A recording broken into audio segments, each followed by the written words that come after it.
లేదు. ఇవాళ కాంగ్రెస్ ప్రభుత్వంలో రాష్ట్ర వ్యాప్తంగా రౌడీయిజం కానివ్వండి, నేరాలు కానివ్వండి, ఏ విధంగా అయితే పెరుగుతున్నాయో దాని గురించి ప్రతిపక్షంగా చాలా చోట్ల మాట్లాడుతున్నాం. అసెంబ్లీలో మాట్లాడుతున్నాం, అసెంబ్లీ బయట మాట్లాడుతున్నారు. అంతేకాకుండా కాంగ్రెస్ ప్రభుత్వం వచ్చిన తర్వాత మొదటి రోజు నుంచి కాంగ్రెస్ నాయకులు కేసీఆర్ గారి శిలాఫలకం మీద బురద పెట్టడము, కార్యాలయాల నుంచి ఫోటోలు తీసి బయట పలగొట్టడము, హత్యలు చేయడము, దాడులు చేయడము, సర్పంచ్ ఎన్నికలైతే సర్పంచ్ అభ్యర్థుల మీద మూత్రాలు చేయడము పోయి ఇలాంటి చిల్లర చేష్టలు చేస్తున్నారు. అది రాష్ట్ర వ్యాప్తంగా జరుగుతుంది, మల్కాజ్గిరిలో కూడా జరిగింది. కార్యకర్తలందరూ ధైర్యంగా ఉండాలి. ఎవడు రౌడీయిజం చేసినా కూడా అండగా పార్టీ మొత్తం ఉన్నది, లీగల్ సెల్ ఉన్నది, వర్కింగ్ ప్రెసిడెంట్ కూడా ఉన్నారు అని మా కార్యకర్తలకు భరోసా ఇచ్చినాము. ఎక్కడ కూడా నీ పేరే తీసుకోలేదు. ఎందుకు? ఇవాళ నిజంగానే మేము ముఖ్యమంత్రి రేవంత్ రెడ్డి గారిని అడుగుతున్నాం. హైదరాబాద్ నగరం మొత్తం కూడా ఇవాళ కుక్కలు ఎట్లున్నాయో మీ కాంగ్రెస్ పార్టీలో కూడా ఇట్లాంటి వ్యక్తులు కొందరు పిచ్చి కుక్కల్లాగా చేస్తున్నారు. నీ పేరు తీయకుండా నేను గాంధీ భవన్లో కూర్చొని పిచ్చి కుక్కలాగా ఎందుకు అరుస్తున్నావు? మైనంపల్లి హనుమంతరావు గారు, సారీ గారు అని నేను ఎందుకు అనాలనో కూడా అనిపిస్తుంది నాకు. అసలు మేము ఎందుకు ఈ ప్రెస్ మీట్ పెడుతున్నామని కూడా అనిపిస్తుంది వాస్తవానికి. ఎందుకంటే వివేకన్న మొత్తం కూడా కుత్బుల్లాపూర్ యొక్క అక్కడ కార్యక్రమాల్లో అసెంబ్లీలో మాట్లాడితే ప్రజల అంశాలు, కాంగ్రెస్ ప్రభుత్వం ఇచ్చిన 420 హామీల గురించి మాట్లాడతారు. పద్మక్కనేమో మీరు చూడండి, పాపం మాట్లాడమన్నా కూడా మెదక్ నియోజకవర్గము, రైతులు, వ్యవసాయము అని అంశాలు మాట్లాడుతున్నారు. నందికంటి శ్రీధర్ గారేమో మొన్న బ్రహ్మాండంగా ఇన్ఛార్జ్గా సమావేశం జరిపారు. ఇక నేనేమో కొన్ని రోజుల నుంచి అక్కడ 800 కోట్ల ప్రభుత్వ భూమి కబ్జా అయిపోయిందని దాని మీద కొట్లాడుతున్నాం. కానీ వాళ్ళందరం అండ్ ప్రెస్ మీట్ పెడితే కూడా ఎప్పుడైనా ఏ ప్రెస్ మీట్ పెట్టినా మీకు తెలిసి ఏదో స్కామ్ ఉంటేనే పెడతాం. కానీ ఇవాళ మైనంపల్లి హనుమంతరావు అనే వ్యక్తి మీద ఇవాళ మేము వచ్చి ప్రెస్ మీట్ పెట్టాల్సిన అవసరం వచ్చిందంటే ఇవాళ ఆయన ఏదైతే మాట్లాడిండో ఆయనకి నిజంగానే ఆయన భాషలోనే చెప్పాలని ఉన్నది.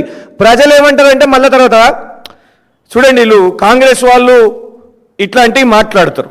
రేవంత్ రెడ్డి గారు ఆయన ఏక నంబరి అంటే వీళ్ళు 10 నంబరి అన్నట్టున్నది.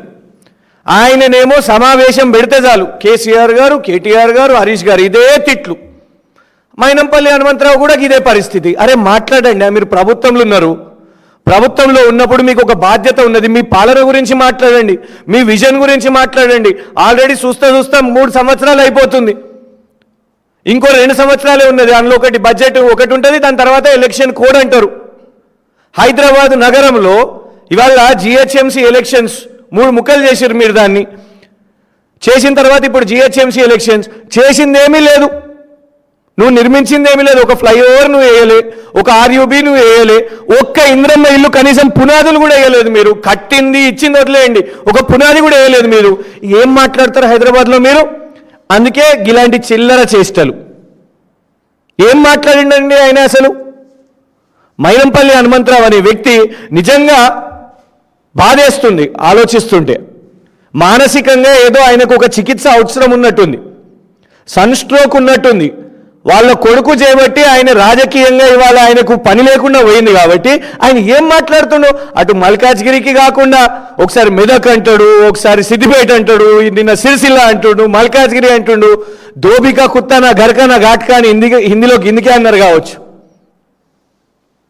అదే ఏం మాట్లాడుతున్నావు నువ్వు? ఎందుకంత ఏమంటాడు? ఇప్పుడు రౌడీయిజం అని రాష్ట్రంలో జరుగుతున్నదా అని అనగానే నన్ను రౌడీ అని అంటావా అని అంటే ఆయన లోపల ఉన్న గిల్టీ ఫీలింగ్. అవును, మరి ఆనాడు నువ్వు ఏ పార్టీలో అవుతున్నావో టీడీపీలు ఉన్నప్పుడు ఆనాడు అదే ప్రభుత్వం కదా, అప్పుడు వాళ్ళు నిన్ను తడిపారు చేసిర్రు, నగర బహిష్కరణ చేసిర్రు. తర్వాత నువ్వు ఎంపీ టికెట్ తెచ్చుకుందాం అనుకున్నావు. రికార్డు అసలు 8 ఏప్రిల్ 2014 అనేది ఈ రాష్ట్రంలో ఒక రాజకీయ రికార్డు అది. ఎందుకంటే ఒక్క వ్యక్తి ఒకటే రోజు 8 ఏప్రిల్ 2014 ఈ డేట్ చెక్ చేసుకోండి అందరు కూడా. పొద్దున బ్రేక్ఫాస్ట్ టైంకి టీడీపీ, మధ్యాహ్నం ఢిల్లీలో కాంగ్రెస్, సాయంత్రానికి వచ్చేసరికి టీఆర్ఎస్. పొద్దున టీడీపీలో టికెట్ రాలే, కాంగ్రెస్లో వేయండు కండువా కప్పుకున్నాడు, కండువా కప్పుకునేసరికి అక్కడ కాంగ్రెస్ వాళ్ళు మేము టికెట్ ఇస్తలేము అనేసరికి సాయంత్రానికి కాలు మొక్కే పరిస్థితి. రాజకీయంగా ఆయనకు అన్ని అవకాశాలు వచ్చినాయి. ఆయన వాళ్ళ చరిత్ర గురించి మాట్లాడతా, నేను వాళ్ళ చరిత్ర గురించి మాట్లాడతా, వీళ్ళ చరిత్ర గురించి మాట్లాడతా. ఎందుకు మీ చరిత్ర తెలియదు అనుకుంటుర్రా? షామీర్పేట్లో, కంటోన్మెంట్లో, ఏది టోల్ గేట్ల దగ్గర వసూలు చేసే వాళ్ళు ఉంటారు చూడండి. అప్పుడు టోల్ గేట్లు వాహనాలు పోతుంటే ఆ వసూళ్ళ చందాలు తీసుకున్న గుండాలను పెట్టి చందాలు తీసుకొని అక్కడికి వెళ్ళి మొదలుపెట్టినావు నువ్వు వ్యాపారం. ఇది చెప్తే నీకేదో నొప్పిగా ఉంటుంది. ఇక ఇప్పుడు ఎవరన్నా ప్రెస్ మీట్ పెట్టగానే ఏమవుతుందంటే ఇక వాళ్ళ పైల్వాన్లను దింపుతారు మొత్తం. ఇక ఫోన్లు, తిట్లు, ఇవి అవి రౌడీయిజం. ఇది రౌడీయిజం కాదు, నేను హీరోయిజం చేస్తున్నాను నిన్న గాంధీ భవన్ అంటారు. హీరోని ఎవరినంటారు తెలుసా? సినిమాలలో హీరోలు ఎట్లుంటారు?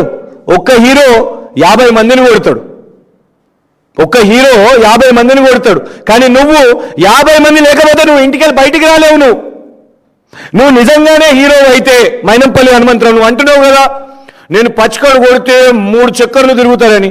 నువ్వు ఒక్కొనివిరా? లేదు సరే నీకు అడిషనల్ కావాలన్నా, నువ్వు లేవలేవు, సొంతంగా నిలబడలేవు అని అన్నప్పుడు నీ కొడుకుని కూడా తెచ్చుకో. నువ్వురా నీ కొడుకురా, మీరిద్దరే. పాపం ఎందుకు నిన్నేమంటాడు? కాంగ్రెస్ పార్టీ వాళ్ళకి అందరికి చెప్తున్నావు, ఎందుకు కాంగ్రెస్ వాళ్ళ మీద కూడా నువ్వు దాడులు చేసినావు గతంలో. నీ బాధ తట్టుకోలేక కాంగ్రెస్ వాళ్ళు పాపం వాళ్ళ పాత కాంగ్రెస్ వదిలేసి వెళ్ళిపోయిన పరిస్థితి. ఎందుకు 50 మంది 100 మంది వాళ్ళని చూసుకొని నువ్వు హీరో అనుకున్నావు ఎందుకు?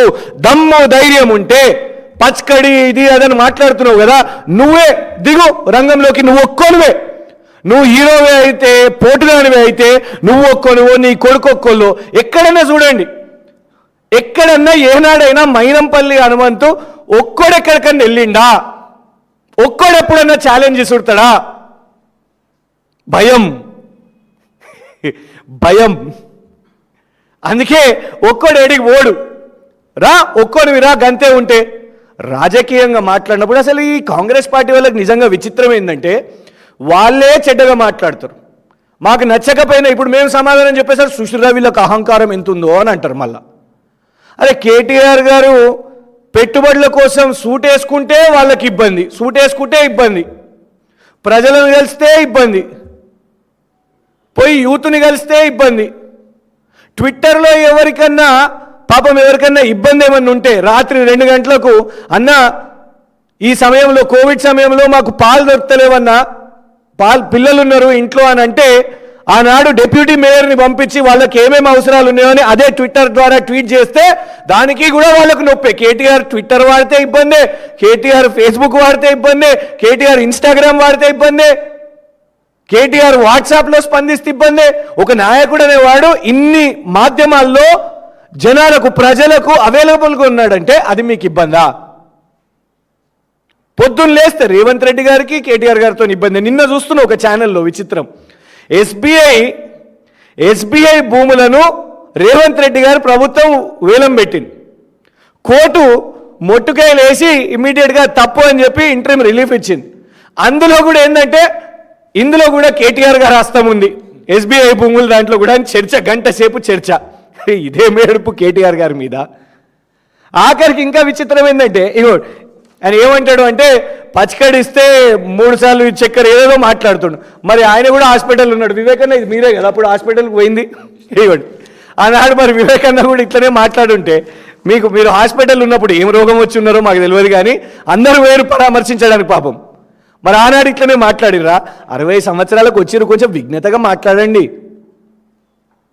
మీ వయసు కూడా ఉన్నది, మీరేం సూపర్ మ్యాన్ కాదు. ఏం మాట్లాడుతున్నారు మీరు? రాజకీయంలో గెలుపోటములు ఉంటాయి. మీ అబ్బాయి మిమ్మల్ని ఇంటికి కూర్చోబెట్టేసరికి మీ అబ్బాయి చేయబట్టే కదా ఇదంతా పంచాయతీ అంతా. 2 టికెట్లు కావాలి, 2 టికెట్లు కావాలి, నా కొడుకుకు కావాలి, నాకు కావాలి అని కొట్లాడిర్రు. ఇలా చూడండి, కాంగ్రెస్ మీకు ఏమి ఇచ్చే పరిస్థితి కూడా లేదు మీకు అక్కడ. అందుకే ఎటు పోవాలని. అరే కేటీఆర్ గారి చరిత్ర గురించి మాట్లాడిర్రు. ఆయన 5 సార్లు ఏనాడు ఒక్కసారి కూడా ఓటమి చూడకుండా 5 సార్లు ఎన్నికలు గెలిచిర్రు. నువ్వు ఒక ఫస్ట్ టైం క్యాండిడేట్ మీద 50,000తోని ఓడిపోయినవి నువ్వు మాట్లాడవచ్చా? విఘ్నతగా రాజకీయంగా సిద్ధాంతంగా మీరు తప్పు పట్టండి. విమర్శించాలనుకుంటే కేటీఆర్ గారిని పార్టీ పరంగాను రాజకీయంగాను సిద్ధాంతంగానో లేకుంటే మీ దగ్గర ఏమైనా ఆధారాలు ఉంటే చేయాలి, కానీ ఏం ఆధారం లేకుండా ప్రభుత్వం మొత్తం పనికిరాని ప్రభుత్వం 3 సంవత్సరాల నుంచి ఏమన్నా అంటే ఫోన్ ట్యాపింగ్ అంటారు, ఏమన్నా అంటే సినిమా ఓళ్ళు అంటారు, ఏమన్నా అంటే ఫార్ములా అని అంటారు, ఇదే లిస్టు. మరి ఎక్కడ ఏమైంది ఇప్పటివరకు? ఎందుకో చర్యలు ఎక్కడ కూడా అయితలేవు, మీ కేసులు నిలబడతలేవా? అంటే టైంపాస్ చేద్దామనేనా? ఇవాళ గ్రేటర్ ఎన్నికల నుంచి డైవర్ట్ చేయడానికే ఇట్లాంటి కార్టూన్లను బయటికి తీసుకొని వస్తున్నారా రేవంత్ గారు? ఏమని అంటాడు ఇలా ప్రత్యేకంగా నేను కూర్చోడానికి ఇంకో కారణం ఏంటంటే, నిజంగా మాకు ఒక అనుమానం ఉన్నది. మా కంటోన్మెంట్లో ఒక 8 ఎకరాల భూమి, ప్రభుత్వ భూమి, ఇవాళ ఎందుకు కేటీఆర్ గారి మీద మైనంపల్లి హనుమంతరావు కోపం ఉంది అంటే 2023లో కేసీఆర్ గారి ప్రభుత్వం ఉన్నప్పుడు 19 ఆగస్ట్ 2023 అంటే సుమారు సెప్టెంబర్లో ఎలక్షన్ కోడ్ వచ్చే కొన్ని రోజుల ముందు మైనంపల్లి హనుమంతరావుకు సంబంధించిన కొందరు వ్యక్తులు అక్కడున్న ప్రభుత్వ భూమిని కబ్జా చేయాలని ప్రయత్నం చేశారు. 800 కోట్ల భూమి, 800 కోట్ల భూమి 157/1 సర్వే బోయిన్పల్లి దగ్గర. అయితే ఆనాడు ప్రభుత్వం, కేసీఆర్ గారి ప్రభుత్వం, ఇగోండి ఎంఆర్ఓ గారు కంప్లైంట్ చేశారు, ఇది ప్రభుత్వ భూమి, కొందరు గుండాలు కొందరు వ్యక్తులు దీన్ని కబ్జా చేయాలనుకుంటున్నారు, బోయిన్పల్లి పోలీస్ స్టేషన్ వాళ్ళు వాళ్ళ మీద కేసు వేయాలి అని ఆనాడు ఎంఆర్ఓ గారు, కేసీఆర్ గారి ప్రభుత్వంలో ప్రభుత్వ భూమిని కాపాడుకోవడానికి ఎంఆర్ఓ గారు ఈ కంప్లైంట్ ఇస్తే ఇగోండి ఎఫ్ఐఆర్ నంబర్ 379/2023 ఎఫ్ఐఆర్తో సహా చెప్తున్నాం. ఆనాడు కేసీఆర్ గారి ప్రభుత్వంలో ఆ ప్రభుత్వ భూమిని, ఆ 800 కోట్ల ప్రభుత్వ భూమిని కాపాడింది, వాళ్ళ మీద కేసులు కూడా వేసింది. ఆ తర్వాత మైనంపల్లి హనుమంతరావు గారు అనుచరులు, ఎందుకంటే మైనంపల్లి హనుమంతరావు గారు, పొంగులేటి శ్రీనివాసరెడ్డి గారు అండ్ మరియు ఆనాడు ఉప ఎన్నికల్లో కంటోన్మెంట్ కాంగ్రెస్ అభ్యర్థి శ్రీ గణేష్ వాళ్ళు ప్రచారం చేసేటప్పుడు 6000 ఇంద్రమ్మ ఇల్లు కడతాం, కంటోన్మెంట్ నియోజకవర్గానికి 6000 ఇంద్రమ్మ ఇల్లు కడతామని హామీ ఇచ్చిర్రు. కేవలం హామీ ఇవ్వడమే కాదు, ఇగోండి 12 ఆగస్ట్ 2025 ఎమ్మెల్యేగా పోయి మంత్రులకు, ముఖ్యమంత్రి సలహాదారునికి ఇదే భూమిలో ఈ 157/1 భూమిలో ఇంద్రమ్మ ఇల్లు కట్టండి అని అన్నారు. 6000 ఇంద్రమ్మ ఇల్లు ప్రభుత్వ భూమిలో. కానీ వాళ్ళ వాస్తవం ఏంది? కాంగ్రెస్ ప్రభుత్వం రాగానే మొన్న అక్కడ ప్రైవేటు కబ్జాదారులు వచ్చేసి మొత్తం కూడా అక్కడ నీలి ప్రహారీలు బ్లూ షీట్ చేసేసుకొని ఇవాళ ఎక్కడైతే ప్రభుత్వ భూమి ఉన్నదో, ఎక్కడైతే 6000 ఇంద్రమ్మ ఇల్లు నిర్మాణం చేయాలో అక్కడ ఇవాళ షాపింగ్ మాల్ వీళ్ళందరూ కలిసి, మైనంపల్లి హనుమంతరావు కలిసి, శ్రీ గణేష్ కలిసి ఆయన కల్లా ముడుపులు ముట్టినాయి. మేము ఇవాళ పోరాటం చేస్తుంటే మేము కలెక్టర్ గారి దగ్గరకు పోయి, అమ్మ దీని మీద కోర్టుకు వెళ్ళండి, ఇది ప్రభుత్వ భూమి, ఇది ప్రభుత్వానికి చెందాలి అని డిస్ట్రిక్ట్ కలెక్టర్ దగ్గరికి వెళ్ళినాం. నిన్న ఎంఆర్ఓ కార్యాలయాన్ని పెద్ద ఎత్తున ముట్టడి చేసినాం. అది ఓర్చుకోలేక ఇవాళ ఏమంటున్నాడు సింపుల్గా, కేటీఆర్ గారు అన్నీ ఇక చెప్పుట్లో అన్నీ కూడా ఇంట్లో కూడా కేటీఆర్, ఏది ఉన్నాయి ఇక కేటీఆర్, ఎస్బీఐ కేటీఆర్, కంటోన్మెంట్ భూమి కేటీఆర్. మరి అదే చెప్తున్నాం కదా, ఇగోండి ఆధారాలతో చెప్తున్నాను. నిజంగానే భూమి ప్రైవేట్ వాళ్ళ చేతిలోకి పోవాలంటే ప్రభుత్వ తరఫు నుంచి ప్రభుత్వ భూమి అని ఆనాడు 20-30 రోజుల ముందే మా ప్రభుత్వం చివరిలో కేసులు ఎందుకు వేస్తాం?